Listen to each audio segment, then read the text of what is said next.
All right, we're going to do a new series called Life Lessons from Creatives, and this week it's courage. And I can't think of anybody who personifies courage and the long-suffering artist more than that gentleman right there.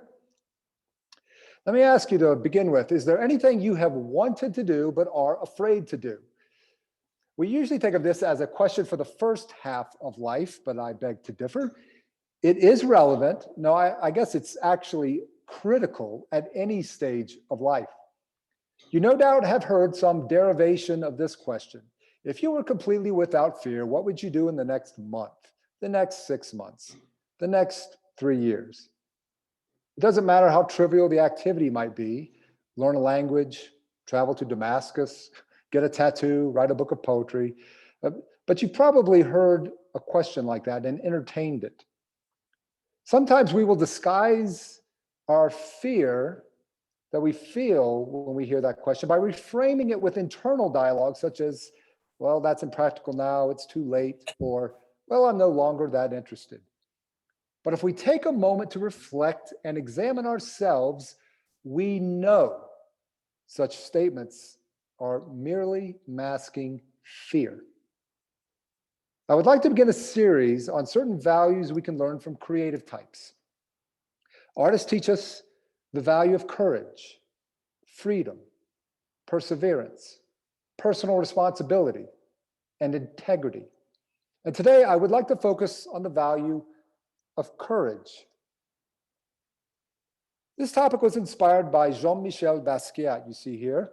For those who heard my presentation a couple weeks ago, you may recall a young Basquiat just beginning his painting life, asking his waitress girlfriend to support him financially so he could devote himself full-time to his art. Some in society may react to such an act and say, support yourself, you lazy bum. Why should an artist have to grind through miserable work like the rest of us to support themselves? And Basquiat heard such reactions. But this prompted me to respond, why would anyone continue to grind through miserable work for years and years if life is fleeting? Life is fleeting.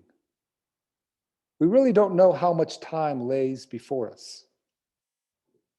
Sorry to be the one to bear this news, but you already knew it anyway, didn't you? Obviously, there are times when we may need to take any kind of job for a short period to get through a rough patch or to build for something else. But so many people take unfulfilling work for decades. Studies show about 80% of people hate their jobs. 80%. Then once they retire with the opportunity to pursue a life they only dreamed of when in their 20s and 30s, they instead throw in the towel on youthful aspirations, thinking it's too late or it's just not practical now. Must we live this way? What is behind such strange self-masochistic behavior? Well, fear, for one thing, of course. We are afraid of not eating, of not being able to house and feed our family. Or once we retire, we fear we don't have enough time, energy, or resources. Well, the artist has these same fears, but some artists have the courage to say, what the hell? I'm going for it anyway. And usually these are the creative types that we've heard about. So many of those artists we now laud and honor struggled immensely early in their careers, yet stuck to their creative callings full time. The following story comes from an article by Maria Popova on her fabulous and long-running website, Brain Pickings. I highly recommend it. Brain Pickings, which explores the great ideas that our community also values so much. Popova tells the story of the relationship between the famous Hungarian photographer Brassai, who was nicknamed by Henry Miller the Eye of Paris because he photographed Paris, so many photographs of Paris documenting its beauty and its mystique, and Picasso. Brassai was asked to photograph Picasso and his latest sculptures for the first issue of the pioneering surrealist art review called Minotaur. It was 1932. Picasso was now 50 years old and just beginning to achieve global fame. During these photography sessions, Brassai experienced something much greater than exercising his artistic craft. He received life lessons. After returning home from these sessions, Brassai would write down on scraps of paper things that Picasso had said that stuck with him and drop those gems into a vase. Brassai visited with Picasso off and on for 30 years, and the vase became very full of these bits of wisdom on life and art. At some point, Brassai decided to dip into the vase and record these sayings in a remarkable volume titled Conversations with Picasso. One of those golden nuggets of advice came when Brassai told Picasso that he originally wanted to be a classical artist, drawing and painting. And he showed Picasso some of his early drawings. And when Picasso saw them, he marveled at their quality. And then he lit into Brassai for giving up too quickly, for compromising too easily. He said, when you have something to say, to express, any submission becomes unbearable in the long run. One must have the courage of one's vocation and the courage to make a living from one's vocation. The second career is an illusion. I was often broke too, and I always resisted any temptation to live any other way than from my painting. In the beginning, I did not sell at a high price, but I sold. My drawings, my canvases went. That's what counts. One must have the courage of one's vocation and the courage to make a living from one's vocation. So many of us feel we have lived our life, made our formative choices, and now we have to accept that fact, try to avoid any regrets, and be satisfied with our lot, with what we have now. Well, that's fine if we stayed true to our calling, but what if we didn't? What if we lived that second career Picasso mentioned? Or what if we compromised in some other way, through delay perhaps? At this time, I would like to dare to single out creative artistic women. Vocationally ambitious women are, I feel, cursed in a way, because they experience a double calling. At least most do, I believe. So many talented and creative women put aside their creative calling for another calling, motherhood. I once had an office in an artist's studio. 15 of the 18 artists working in those studios were women. Now that's a conversation for another day, why there's such a disproportionate number of women artists. The majority of those women had put off creating art while raising a family. In other words, they felt they had to make a compromise. Frankly, that is one of the main reasons most top-tier artists today, and not in the past, are still men. Women face a double calling. Now, recall Faith Ringgold's quilt. I think this was 3 weeks ago, I believe. Moroccan Holiday that you see here, where the character Willia tells her daughter Marlena, quote, "Motherhood is too often a trap, an excuse women have for giving up their lives to others. I could have sacrificed my art for motherhood and had anger instead of guilt. But who wants to be an angry old woman?" Now, I say all this out of sympathy for the plight of the creative woman artist. It is a greater dilemma, frankly, than a creative man has to face. But now I will say this for men, I guess to balance the issue out a little bit. Let's be fair. It has long been socially acceptable for a creative woman to pursue art or writing or sculpture while relying on the financial support of her husband than it has been for a man to rely on the financial support of his wife. And that is why I view Jean-Michel Basquiat's decision not as an irresponsible one, but as an act of courage. There are other great examples of men who, yes, had the courage, not the cowardice, to live off the financial support of a woman. After his bold move to Paris with little in his pockets, Henry Miller, the writer, relied on the support of Aeneas, I don't know if I'm pronouncing that correctly, Aeneas Nin, not only financially relied on her support, but emotionally. She actually paid for his first apartment in Paris. She read his early work and helped him get Tropic of Cancer edited and published. Before that, Miller had the financial and emotional support, even if it was inconsistent, of his second wife, June. With the encouragement and help of his wife, he quit his job to free himself to write full time. And she paid for his move to Paris. But money she promised to send him while he lived in Paris to pursue his dream to be a writer was not consistent, and it wasn't enough. He soon found himself having to beg, but he preferred to beg than continue working a job that drained his creative reservoir. When we are doing meaningless work, whether it is difficult work or easy work, it stresses us, which damages our health, impairs our ability to think clearly and well. For an artist, it is a kind of slow death, for it drains the life-giving reservoir that they rely on. Miller did pay a price for his decision to go all in on becoming a writer. For close to 15 years, according to him, he lived a half-starved life. And by half-starved, he meant he always found a meal some way or other by hook or crook, but he woke up each morning not knowing where his next meal would come from. All for the sake of his creative writing. Miller once wrote, "The world would only get something of value from me the moment I stopped being a serious member of society and became myself." If you asked anyone to explain or define life, what was the be-all and the end-all, you got a blank look for an answer. Those in the thick of life, the plugs in the harness, had no time for such idle questions. You've got to eat, haven't you?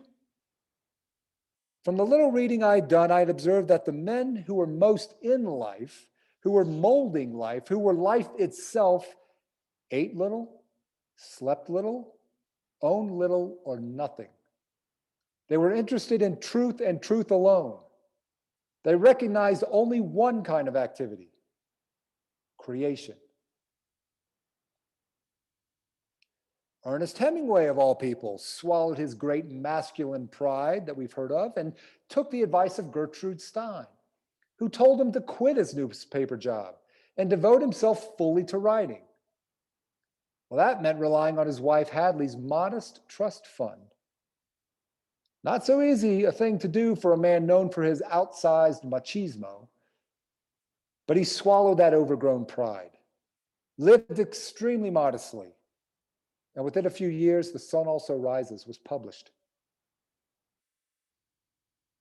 Let me ask you, let's bring it home a little bit.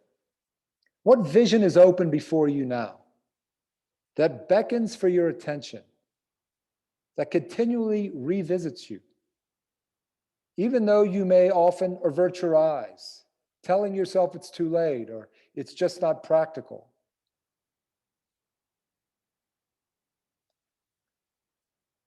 I'd like to introduce you to an ancient word, a word that comes to us from classical Greece. On the left is an image of Socrates with his daimon, D-A-I-M-O-N, sometimes spelt D-A-E-M-O-N. A daimon is a divinity, a supernatural being of nature between gods and humans. And it was thought of as a benevolent spirit, which gives us and guides us toward our purpose. James Hillman, who wrote the Soul's Code, compares the daimon to an acorn. Everything that will create the magnificent oak tree, all of its leaves and branches, is contained in the acorn. The daimon, you see, is our spirit of destiny, that vital energy within us that pokes and prods us toward becoming our true self. It pushed Picasso and Miller to plunge into poverty and struggle in order to realize their artistic destiny. It is why people say one is possessed by their daimon. Now, daimon looks and sounds a lot like demon. That's because that is where the word demon comes from. Isn't it interesting that Western culture has found a way to demonize that which is most vital within us, demonized our great sense of purpose? If you think about it, if we choose to resist the daimon we see on the left for the sake of a safer, more secure path, it can become a demon. It can punish us by waging war within us, a war that we try to control or smother by taking unhealthy substances or acting out reckless, impulsive behaviors. Or it can become an inner war we transmute into depression, neuroses, or varied diseases. Now, numerous people have reported miraculous cures from illness and disease after they decided to say yes to their true self, their true calling, their daimon. For the demon has been exorcised with that yes.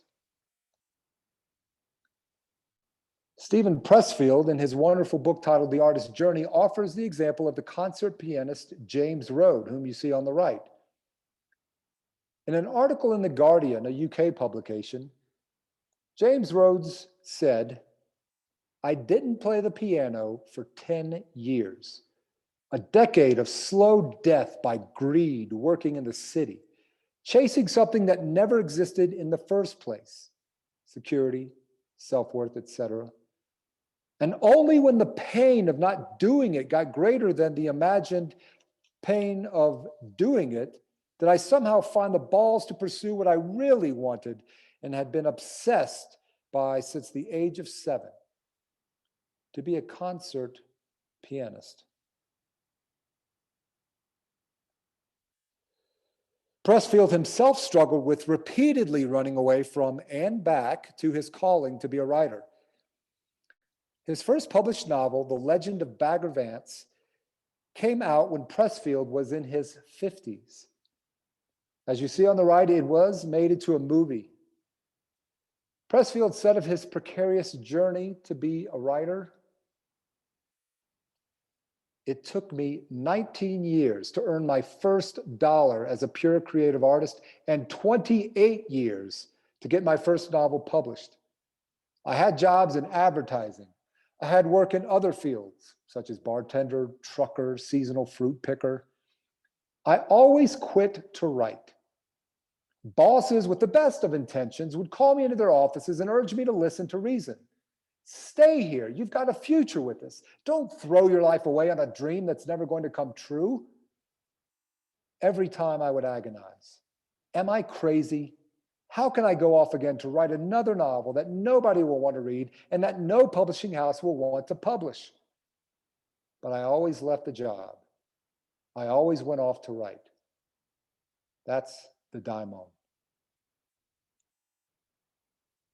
For Pressfield, the daimon was indeed like a monster, a real demon, compelling him to make illogical, impractical, foolish choices as far as the world's wisdom was concerned.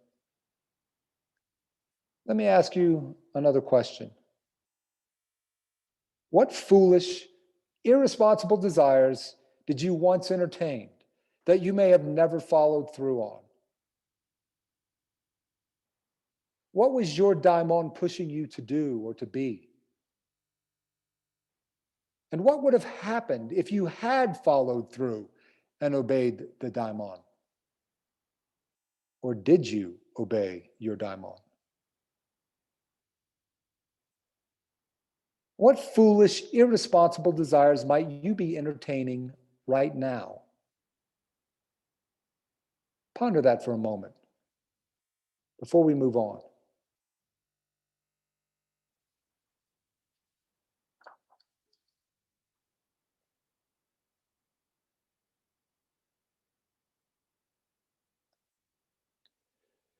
The French novelist and Nobel Prize nominee Sidonie Gabrielle Colette, not sure I'm completely pronouncing that correctly, but she's known simply as Colette, knew that to be her true self and to fully actualize her talents, she would need to leave the shadow of her husband, a well-known writer whose pen name was Willie. And I don't think many of you have heard of him, even though he was famous during his day, but you've probably heard of Colette.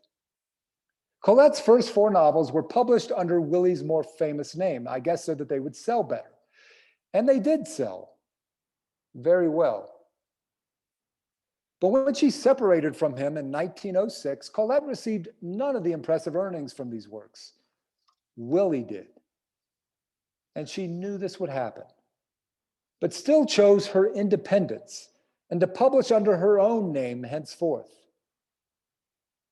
Why would she do such a reckless thing? Well, her daimon compelled her. She tried acting while continuing to write. Up until 1912, she attempted a stage career in music halls across France, sometimes playing the character Claudine in sketches from her own novels that few knew had actually been written by her. She barely earned enough to survive. But this life of acting, as opposed to getting a steady job as a laundress or something similar, also afforded her long stretches of uninterrupted time for writing. Like Henry Miller, she too was often hungry, and her health suffered. But she continued to write.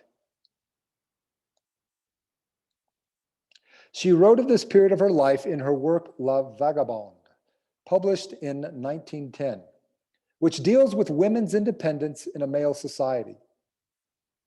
How does a creative female artist make it on her own in an industry dominated by men? It took immense courage at the beginning of the 20th century for a woman to go it alone. But she did, at least until 1912 when she remarried. La Vagabonde received votes for the Prix Goncourt, which is a very prestigious prize for French literature.